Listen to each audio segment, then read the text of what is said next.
Hello, everyone, and welcome back to your channel of Basic Engineering. We are in the sessions of probability, and today I want to start something new. Okay, so remember we did the linear combinations of random variables, and we said, if you have two random variables, whether they are independent or not, how we can calculate the mean and the variance. But now we ask ourselves, why would I do that? Okay, so today I'm going to take an example, a very simple example, and then later when we go to RStudio, we are going to run it as a simulation and we'll see why sometimes it is really important to use simulation in probability to solve hard problems, stuff that I cannot do manually. I don't know the theory even behind it. Okay, so if I don't know that, I will use a tool like the simulation that would help me do that. So today, this is a problem that we used years ago in a probability course in college. And this problem was selected by one of our colleagues, a very dear professor.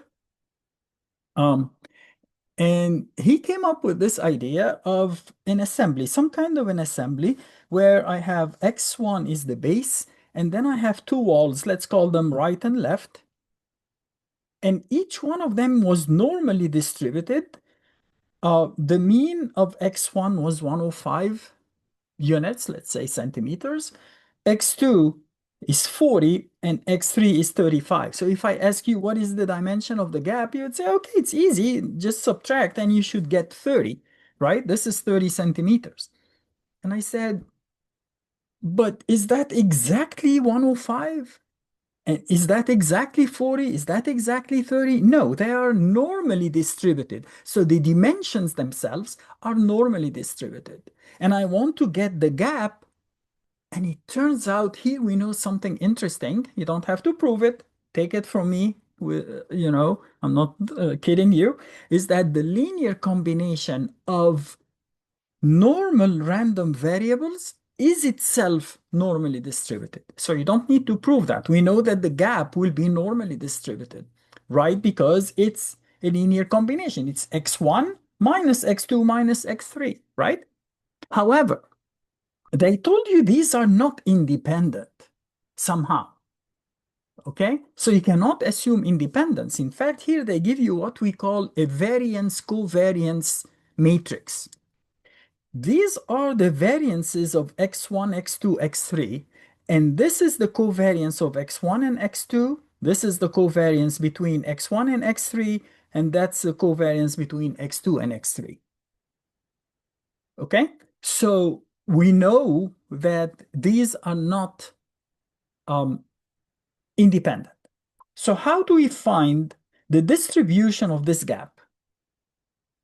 Before learning about the linear combination of random variables, the best we can say is that the mean is 30, but I don't know what the variance is. But let's do it now, knowing this extra piece of information. So let's refer to the gap with the letter Y, for example, or G for gap, it doesn't matter. And I would say the expected value of the gap is the expected value of x1. And that's the neat thing about the expectancy. If I ask you what is the gap, how do you calculate the gap? You would say I would take x1 minus x2 minus x3. So if you want the expected value of the gap, it's the expected value of x1 minus the expected value of x2 minus the expected value of x3. It's that simple. Excuse me. The expected value of x1 is 105 minus the left, which is 40, minus the right, which is 35. I get 30. We don't know the units, so we say 30 units, okay? But now I want to find the variance of G. Notice we want the standard deviation of G, but we cannot get the standard deviation directly. We have to say the variance of G equals the variance of x1 minus x2 minus x3. Notice it's not the variance of x1 plus the variance of x2 plus the variance of x3 unless they are independent. Notice I said plus, not minus. We never subtract variances. Meaning this is, if they were independent, I would say it's the variance of x1 plus the variance of negative x2 plus the variance of negative x3, which is the same as the variance of x2 or x3. Be careful. This is a common mistake. I've seen it, not much, but I've seen some students calculate assuming they are independent, they would take the variance of x1, which is 25, subtract 4, subtract 9, and get 12. So they say the variance of G is 12, assuming independence. That's not correct. If they were independent, you would add the variances and get square root of 38. Okay? This is like exactly the same concept of finding a distance between 2 points. Okay. And some of the, when you take x2 minus x1, for example, you get a negative value. You don't say negative the quantity square. No, it's negative x2 quantity square. Same concept. You never get negative. Okay. Be careful with that. And I told you, when you get a problem that is complicated like that, you go to the side or you take another draft paper and you take the value x1 minus x2 minus x3 and you square it. Remember? The squares are the variances, the cross products are the covariances. So if I square that, I should get x1 square plus x2 square plus x3 square, and that's why we add the variances if they were independent. If they were independent, I stop here. I say, okay, here it is.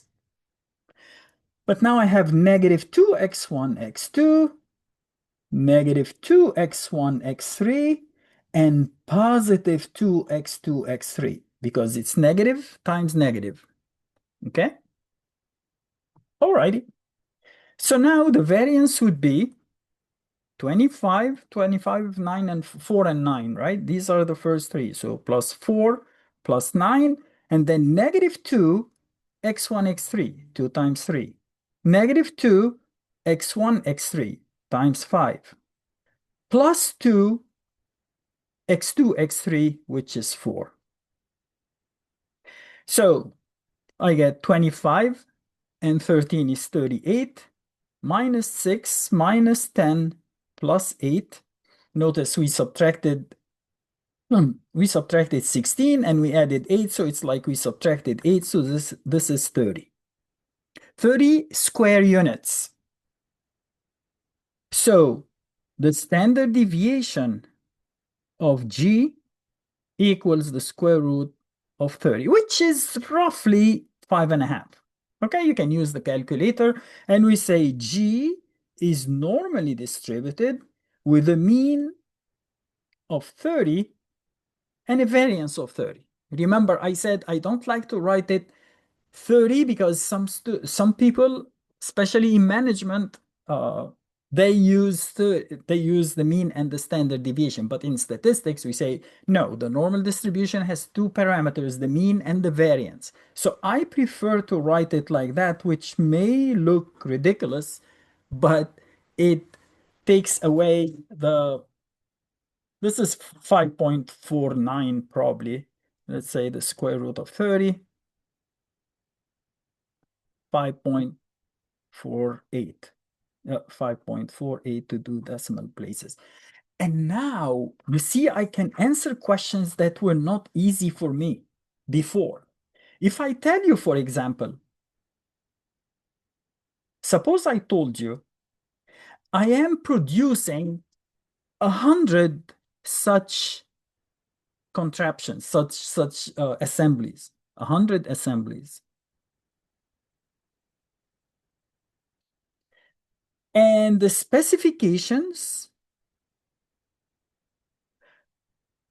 were that I can only accept the gap, that the gap should be greater than 27, less than 33. Okay, I can't accept anything beyond that, because because there is something that would be placed here, and I don't want to be a large gap between the object that would be placed here, or I want it also to fit. So I don't want this gap to be less than 27 or greater than 33 or any other values. I'm just making up numbers, okay? Maybe this is 3 below and 3 above. So let's make that 32. How how do I find how many of these would fall in spec, meaning would be accepted? Notice that if they are rejected, I will incur the cost. So I want to minimize that and see if this like if these variance covariances are good, or should I improve, or how much? Okay. So how do we solve a problem like that? This is very simple now, right? Because I have a normal distribution. I know its mean is 30. Its standard deviation is 5.48. Here is the 32, somewhere here. Here is the 27. And I want to see this area. So I should get the cumulative of 32, meaning I will get the cumulative function of 32. Notice when we use um we can just go ahead and use uh the distribution, and I can get the normal cumulative distribution function. I don't need to normalize that. So I can say 27 is the lowest, 32 is the highest, the mean is 30, and the standard deviation is the square root of 30. I think that's what it takes, right? So I get, wow, 0.35 or 35% only of my 100 will be, so I 35, and I would be losing 65 assemblies. You see how bad it is? Uh, and that would tell you how having these variances, when they are so large, they will affect my production and my profit. I mean, be losing a lot of money. Notice that the X1 and X2 and X1 and X3 being positive was a good thing. But X2 and X3, because they are also positive, that wasn't a good thing. Notice that. I subtracted X1, X2, so that reduced the variance. I subtracted X1, X3, that reduced the variance, but I added X2, X3 because they were positively correlated. And that's why, remember when we did the 2T test, the 2T pair test, I wanted the before and after, or the first and the second, or right and left, to be positively correlated. Because the more positively correlated, the more I subtract and reduce the variance, reduce the error. So that's another way to see that in real life.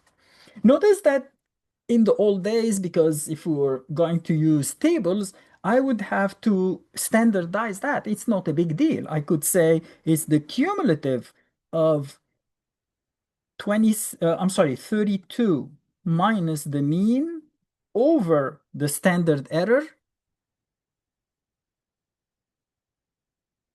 minus 27 minus 30 over the cumulative, of course, over the square root of 30. And you will get that. This will make that a standard normal distribution with a mean of 0 and a standard deviation of 1. And again, instead of here we're walking by in units of ones, here we'll be walking in units of root 30. And that's basically it for today. Next time, I intend to do the F test using uh, the studio, like our studio, and then maybe we'll solve this using simulation. So I will run the simulation, say, 1,000 times or 10,000 times, and find the gap, the mean and the variance of the gap and compare them to what I'm getting mathematically to see if the simulation is giving good results, or should I stick with the calculations, and then we'll see. Yeah, sometimes I can do the calculations manually, but sometimes it's a hard problem. I don't know how to solve it analytically. So I'm relying on the simulation. But before relying on simulation, we want to see how good the simulation is. And that's what I intend to do after the F test. Thanks and have a great day.